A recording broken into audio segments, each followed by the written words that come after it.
அன்புறவுகளுக்கு வணக்கம். தமிழகத்தில் சட்டப்பேரவை தேர்தலுக்கான வாக்குப்பதிவு ஏப்ரல் 23ஆம் தேதி நடைபெற இருக்கு. வாக்களிப்பது நம்ம அனைவருடைய கடமையும் உரிமையும். கண்டிப்பாக வாக்களிப்போம். இந்த காணொலியில திருவள்ளூர் மாவட்டத்தில் யார் யார் வேட்பாளராக போட்டியிடுறாங்க, அங்கு யாருக்கான களமாக இருக்கு அப்படின்றதான் பார்க்க போறோம்.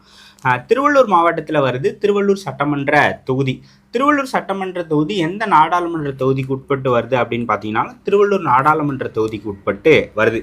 திருவள்ளூர் சட்டமன்ற தொகுதி சட்டமன்ற தொகுதி எண் 4. அங்கே யார் யார் வேட்பாளராக நிற்கிறாங்க அப்படின்னு பார்த்தீங்கன்னா திமுகவின் சார்பில் தற்போதைய சட்டமன்ற உறுப்பினர் விஜி ராஜேந்திரன் அவர்கள் போட்டியிடுகிறார்.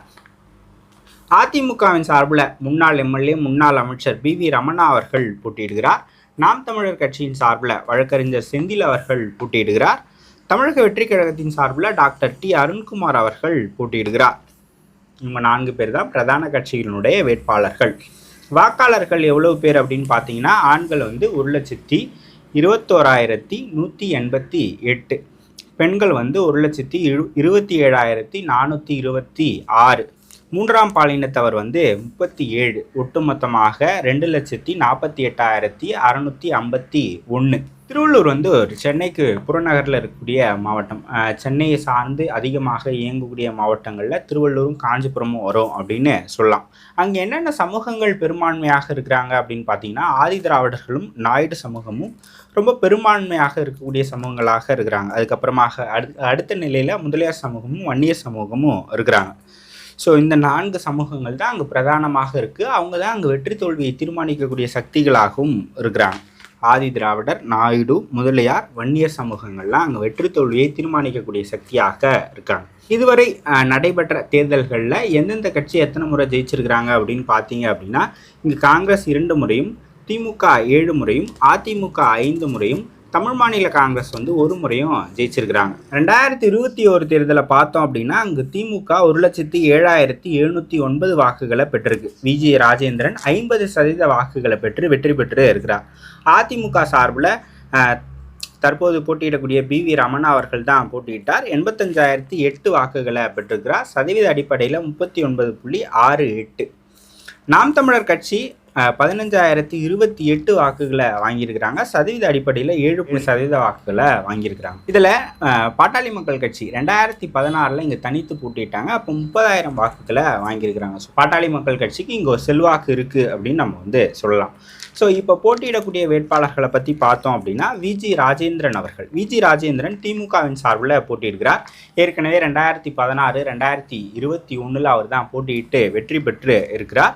ஸோ அவர் ஒரு மெடிக்கல் காலேஜ் வச்சிருக்கிறாரு, ஹாஸ்பிட்டல் வச்சிருக்கிறார்.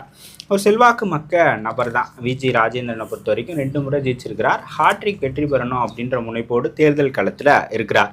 ஸோ அவருடைய பலம் அப்படின்னு பார்த்தீங்க அப்படின்னா கூட்டணி பலம் அவருக்கு ஒரு பெரிய பலமாக இருக்குது. விசிகா, தேமுதிகலாம் அவங்க கூட்டணியில் இருக்கிறது அவங்களுக்கு ஒரு பலமாக இருக்கும்.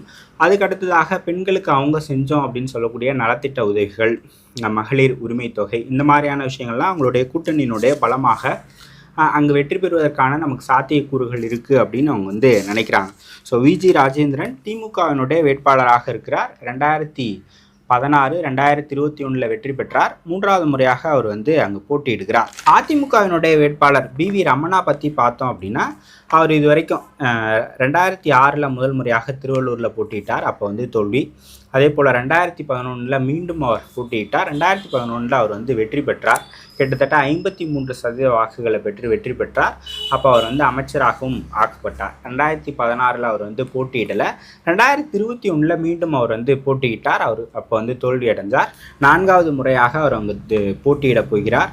So PV. ரமணா அதிமுகவினுடைய மேற்கு மாவட்ட செயலாளராக அவர் இருக்கிறார். திருவள்ளூர் மாவட்டத்துக்கு அவர் தான் பொறுப்பு. ஸோ அவர் தான் அங்கே போட்டியும் இடுகிறார். பி.வி.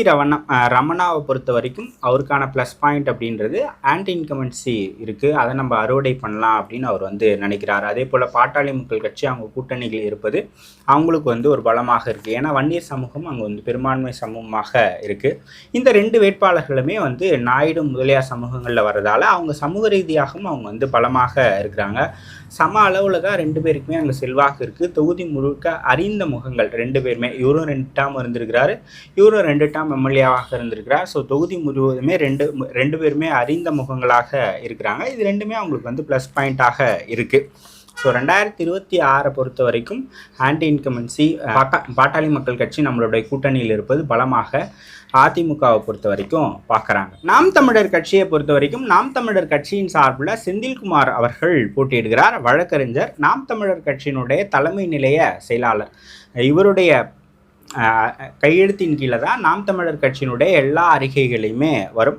தலைமை நிலை, அதாவது தலைமை கழகம் இருக்கும் இல்லையா, அந்த மாதிரி நாம் தமிழர் கட்சியினுடைய தலைமை நிலைய செயலாளராக அவர் வந்து இருக்கிறார். எல்லா அறிக்கைகளுமே இவருடைய கையெழுப்பமிட்டு தான் வரும், இவருடைய பெயரில் தான் வரும். ஸோ நாம் தமிழர் கட்சியில் ஒரு மிக முக்கியமான பொறுப்பில் இருக்கிறார். ஸோ அவர் தான் நாம் தமிழர் கட்சியின் சார்பில் அங்கே வந்து போட்டியிடுகிறார். 2021 15,000 வாக்குகளை நாம் தமிழர் கட்சி பெற்றிருக்காங்க. 2024 நாடாளுமன்ற தேர்தலில் வாக்குகள் குறைஞ்சிருக்கு, ஒரு 2,000 வாக்குகள் கிட்டத்தட்ட குறைஞ்சிருக்கு. ஸோ நாம் தமிழர் கட்சி இங்கே வெற்றி தோல்வியை தீர்மானிக்கக்கூடிய சக்தியாக தமிழக வெற்றிக் கழகம், தமிழக வெற்றிக் கழகத்தின் சார்பில் டாக்டர் டி அருண்குமார் அவர்கள் போட்டியிடுகிறார்.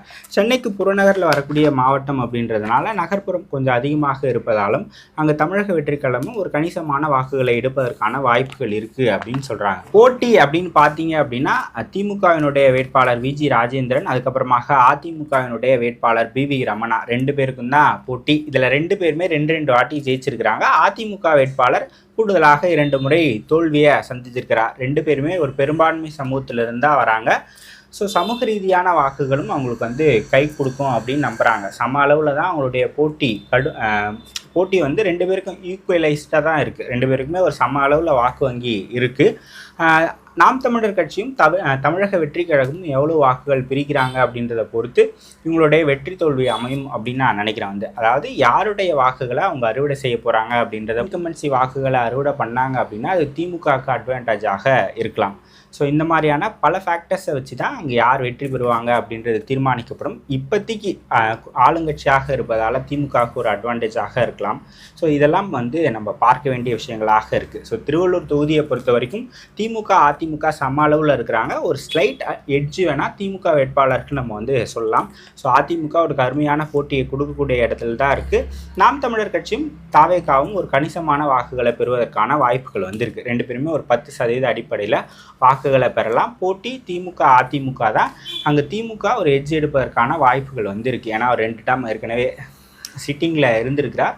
3வது முறை அவர் வெற்றி பெறுவதற்கான வாய்ப்புகள் இருக்குது அப்படின்னு நான் நினைக்கிறேன். ஸோ திருவள்ளூர் தொகுதியை பற்றி நீங்கள் என்ன நினைக்கிறீங்க?